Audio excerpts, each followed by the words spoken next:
Welcome to the Future of Ground Transportation podcast, where we discuss the exciting innovations that lie ahead for organizational ground transportation. Each episode, we cover topics tailored to those resolving transportation-related challenges and provide tips, tools, and trends that will inspire you to stay ahead of the curve. And now, here's your host, Daniel Perez.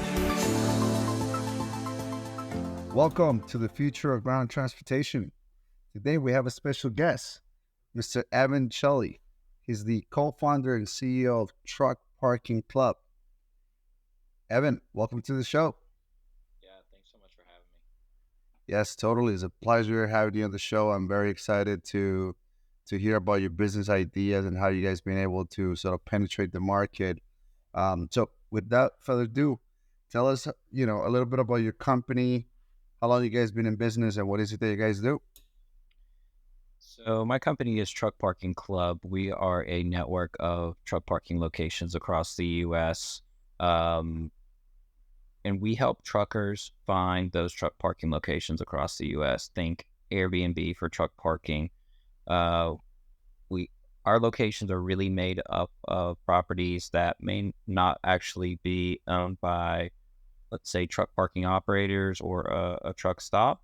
It would be maybe a trucking company, a CDL school, tow truck company, something that has a location that's adequate for truck parking, but may not be directly in the business of truck parking. Something maybe tangential to the business, that maybe it's a truck repair shop, something of that nature.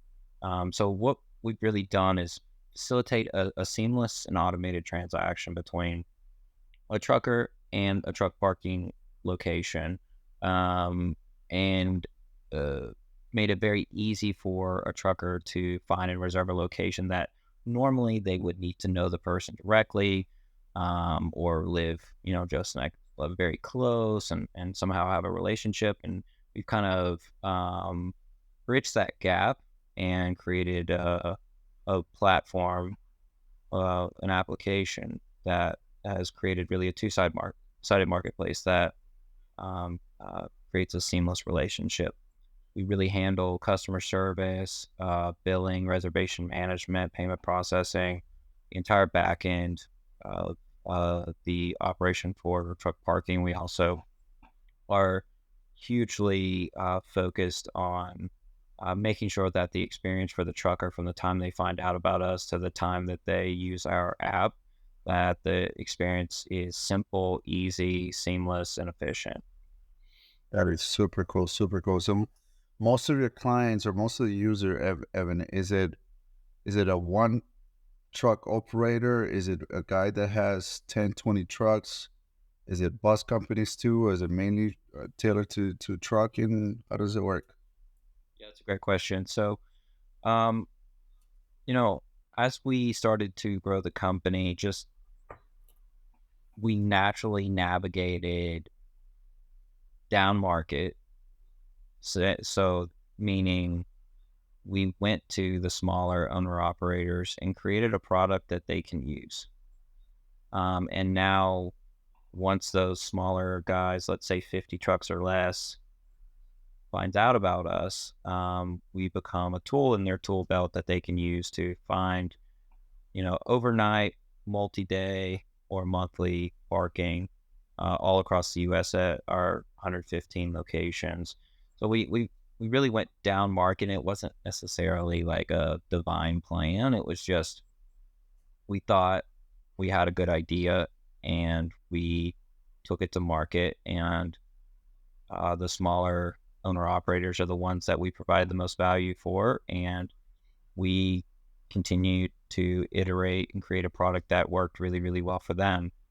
And now that we have a product that works really well for the guys down market, we have started navigating and thinking about how do we move more up market to the 50 plus carriers, the guys with 500,000 trucks.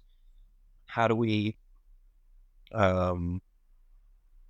ultimately create a product that helps them find parking as well?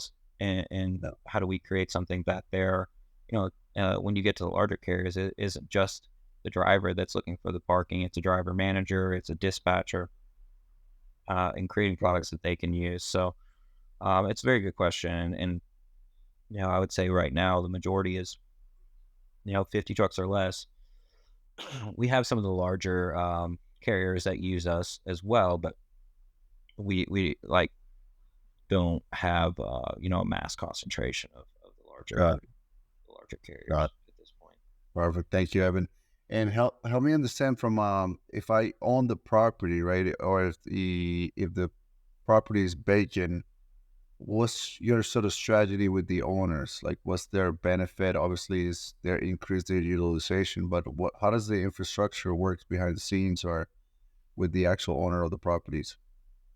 Yeah. So, when we first started this business, a lot of it was a theory that trucking companies and tow truck companies and repair shops with extra space would just hop on board. And we didn't know that to be fact. And fortunately, it did end up being the case. Our first several property members were trucking companies with extra space in their yard. And what that, told us was these business owners are very conscious that they do have extra space that they could make money off of. And there's a lot of property owners out there and business owners that are conscious of the fact that they have extra land, extra space. And I've always wanted a way to monetize it, but running a truck parking business without technology is going to require, hiring an extra 1 or 2, 3 people, depending on the size of the operation. But we created a product that they can easily start parking trucks there today. And the adoption has been good because we've just been very thoughtful about creating a product that provides some value, because their downside for joining Truck Parking Club is they don't get any bookings in the 15 minutes it took to add their location. But their upside can be a significant amount of money on a portion of space that they're not using anyway. Totally. So And Evan, we're creating value. totally well said. So, Evan, help me understand when you compare with Airbnb, it has a check-in and check-out time, and if it goes above that checkout time, how does that work? Yeah, that's another great question. So, we in the beginning we had check-in and check-out buttons. We kind of moved away from that. It's too cumbersome. But we now just you give your clock in time and your clock out time is given to you. And I think the base of your question was essentially what if people stay over time? What if they don't pay? And what we've experienced is there's a level of respect that has been created with Truck Parking Club. I think from the culture, from the media that we put out, from the social media we have, down to how our customer service treats our customers, to how we treat the truckers and drivers on our platform and the property members on our platform. There is a level of respect there that fortunately has been created, and we don't get a lot of scenarios where people are just blatantly trying to beat the system. Yeah. It is a minimum. And in the very beginning, I asked myself, a very similar question to what you just asked. Like, what do we do? And what we've seen is it's a very small percentage of people that are trying to pull off those types of things. And if we keep, the accountability through our review system, the culture that we created the company, from our customer service to the thoughtfulness of our social media and things of that nature, people don't really try to, try to beat the system that often. I'm not saying it never happens. It's just a lot less than I probably would have guessed Totally. when I first started it. Yeah, and Evan, what's the average price per night or per day? How does the pricing works?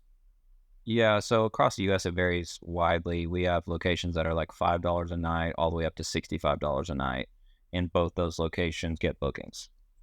So it can vary widely, but it varies widely because of demand, supply and demand. Supply and demand. Does it sorry to interrupt. Does it fluctuate a lot between the metropolitan markets and the areas outside of the city, I'm assuming, as well? Yeah, I mean, I would say for the most part, the more rural you get, the lower the prices are going to be. Yep. But there are metros where prices are lower than what you would expect, and it's all comes down to supply and demand. There are metros in the U.S. that you're are lower or as low as rural areas, and it's because there's a lot of supply for whatever reason. So the market is the market. Ultimately, the free market dictates the price, no matter what. Um, Yeah. Got it. So Evan, we do help me see that. understand. Got it. Thank you, Evan. So help me understand. How did you guys come up with this idea? Yeah, so my background is um, commercial and industrial real estate. So I was doing for the last 5 or so years doing land deals where I would go in and invest in property and entitle the property for a higher entitlement that would raise the value of the property, and then I'd sell that to a developer who would go then put apartments on it or whatever the case was. And I was working on a land deal back in 2021, and it was zoned industrial. And I was looking for the highest and best use because the use case that I originally thought I had ended up not working. I was thinking it was a good location for a warehouse, and it ended up not working. And so after talking with a lot of brokers and investors and developers, the thing that kept coming up was truck parking. So I went to the municipality and said, I want to do truck parking here. And they said, we're not going to allow it. And I was like, it's zone industrial. Why can't we do truck parking? And they're like, it's close to retail or close to residential or whatever. And we don't want it here. And so it's like everyone's telling me that there's a demand for it. And then the municipality's telling me we're not going to let you build it. And so that led me to start really looking into what's going on. And in the beginning, I thought I was just going to go buy a bunch of truck parking locations across the US, and that was going to be that. And because I'm a real estate guy, and that's the way to do it. And there were a lot of conversations and meeting a lot of people. Ultimately, I realized that it's not super scalable. Yep.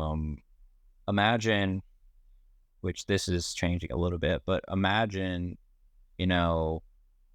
uh, with Airbnb, like short-term rental Airbnbs, no one has created a, Portfolio of properties for them to lease. portfolio, a large, large, large portfolio. Yes, there are people that are trying to do it. I've talked with people that are trying to do it, but it's not inherently easy, right? And Airbnb, what they did was you leverage people, you leverage a ton of operators, right? Through their technology, you're leveraging a ton of operators, and maybe an operator will manage one or two properties, maybe a house that they've always owned in their hometown. They take it from a long-term rental to a short-term rental, or they buy one and manage one property, or whatever the case may be. That's one operator, that's one property. Now you need 1 million of those people. That's pretty doable when you leverage the right technology. Now, if you ask one person to manage 1 million short-term rentals, or one company to manage 1 million short-term rentals, it's really not doable. I mean, I would never say never, but like it is extremely difficult. So we took the same approach, where it's like, okay, if this thing is extremely hard to scale, why don't we just make a ton of operators and leverage technology and create locations that weren't normally truck parking, but are adequate for truck parking, suitable for truck parking, and leverage a lot more people as operators rather than us trying to become this huge operator of truck parking, which is a lot more intense. So that's kind of the ultimate. Yeah, it's Definitely scalability. scalable and sustainability, pretty much. Yeah, exactly. Got it. And Evan, what are the challenges that you guys foresee, especially from a regulatory perspective or from an operation perspective? What do you guys foresee in the next 3 to 5 years? Yeah, so we're fortunate with 115 locations. We've never had a zoning issue.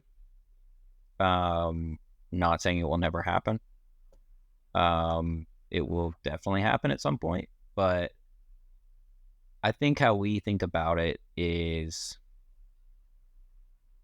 that, with enough size and enough desire, I think you can ultimately cause change. So obviously there's a truck parking shortage. There's a truck parking awareness issue. So um, part of the shortage issue is zoning being too strict or being very obtuse about like Yeah, let's say a anti vacancy. trucks. Yeah, if I Yeah, may, Evan, I see that a lot of municipalities. So we operated between Boston, New York, Connecticut, and New Jersey, and we see that a lot of municipalities are literally anti-trucking, anti-industrial vehicles, bus companies. Right? They don't produce the same type of revenues that a massive portfolio of apartments will produce in taxes and so forth. So I'm so wondering with the when you mentioned the massive shortage of for parking, how do you see this sort of phenomenon happening or getting resolved in the next 2 or 3 years for truck companies and bus companies? Because this is an issue that is happening, right? And when who is going to end up paying for all these concerns? The way that I see it is mainly the consumers directly, right? But that's why I found your company to be so unique and innovative, because you guys are solving an issue that is here and is gonna be here for years to come. yeah, so I think the way that you make the biggest impact is to you know go out and think about innovative ways to create more parking and not just your traditional real estate development. So like what we're doing is one way. I'm not saying there are other ways, I'm sure, but um the the way we're doing it is we can create hundreds of spaces that were never there before in a day. In traditional real estate development, those things can take 2 years. A couple hundred spaces can take 2 years, maybe more, and millions of dollars, $3, $5 million, depending. I mean, it could be more than that, it could be less than that. Um, so that doesn't make dramatic change over a um, a short period of time. Now, if you're on a mission to take 30 years and you know build and scale and it's totally doable, but we think about how are we going to do this in 3 to 5 years and add hundreds of thousands of spaces, create a platform that every trucker has the ability to use easily from their phone and find truck parking readily available and not waste a ton of time doing it. Like that's what we're shooting for. And I think that's how you make the most change. And ultimately, you think about Uber and Airbnb, they had their regulatory battles. They had those fights. And you know, I'm guessing we will ultimately, choose wisely, but if we think we're in the right on something and we think we can create substantial change for the better, Totally. we will probably try to push back on some things that we encounter. But up to this point, we have not encountered anything, and we're chugging along nicely. So Yep. Got it. And in the subject of innovation and in the future, when it comes into electrical vehicles or electrical trucks, is there anything that you guys are sort of start to prepare now to make sure that you guys could accommodate, you know, either operators that are conducting this type of vehicles and sort of fulfill those needs, or are you guys just focusing right now primarily on the parking itself? Yeah, so we're just super, super focused on adding more locations and creating a very great product that any trucker can use. That is what we are super, super focused on.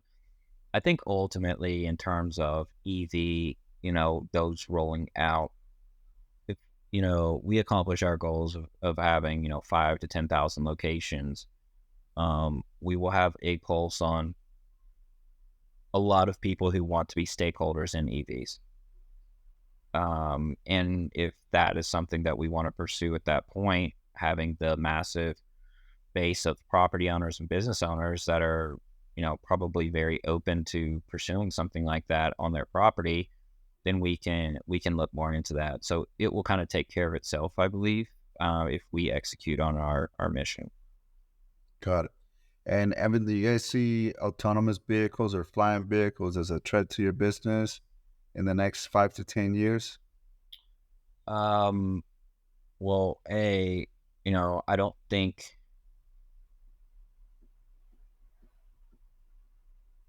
I think making the assumption that autonomous vehicles will never have to park is probably not a correct assumption. I think, saying that there will be no inefficiencies if we have autonomous vehicles and trucks and trailers will never have to park, I just highly doubt that will be the case. I mean, that would be utopia of efficiency if they never have to stop ever. And we may get there someday. I just don't see that being in like the next decade or two. Yeah. But I think autonomous. I think by the time we accomplish our goals, autonomous won't be where it needs to be. To I guess affect parking if it even actually does. And there's, I mean, that's just me guessing, but if it does in fact come along very quickly and affect our business, and we will just have to deal with it. But it's just not on the list of we're biggest long concerns. ways. Yeah, but it's not that I'm not in support of it. I think there are some very valuable things that can come from it. But I think there is more to the business than that, and I think it is very clear over the last few months here what you can see what is happening with autonomous truck startups. Right? I mean, it's very clear that it's not going as well as what As we maybe thought people thought it was a year ago. I mean, Too Simple, Waymo, I think they're all kind of out of the game. I mean, Totally. and then as far as flying cars or flying trucks or anything like that, I don't know. I mean, I don't think it's not something I think much about. Yeah. Got it. And then, Evan, switching a little bit of the subjects, what are your favorite book recommendations for the listeners? Yeah, so for me, like a lot of times it's like the latest thing that I've read. There are some books that I continue to go back to, and I'm a huge autobiography guy. Those are the things that I like to read about. I would say like one that I continue to read over and over is Made in America about Sam Walton. Yep.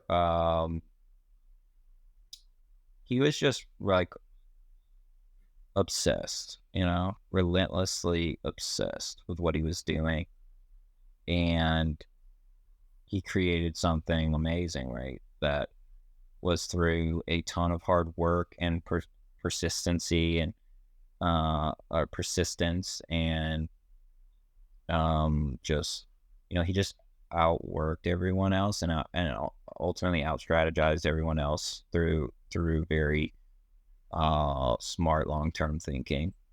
Yep. And then another book that I really like, and I've probably read it 5 or so times at this point, is Sam Zell's book, Am I Being Too Subtle?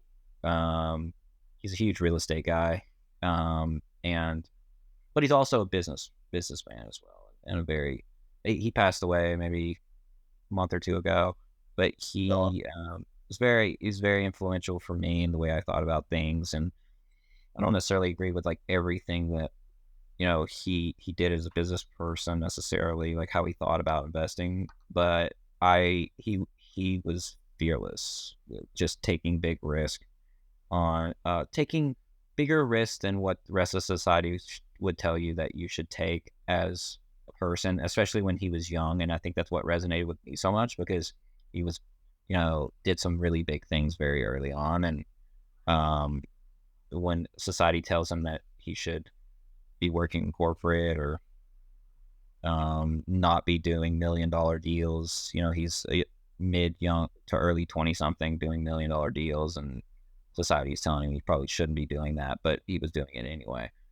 And that was pretty inspiring to me. And I think that helped me in real estate think about just doing things bigger.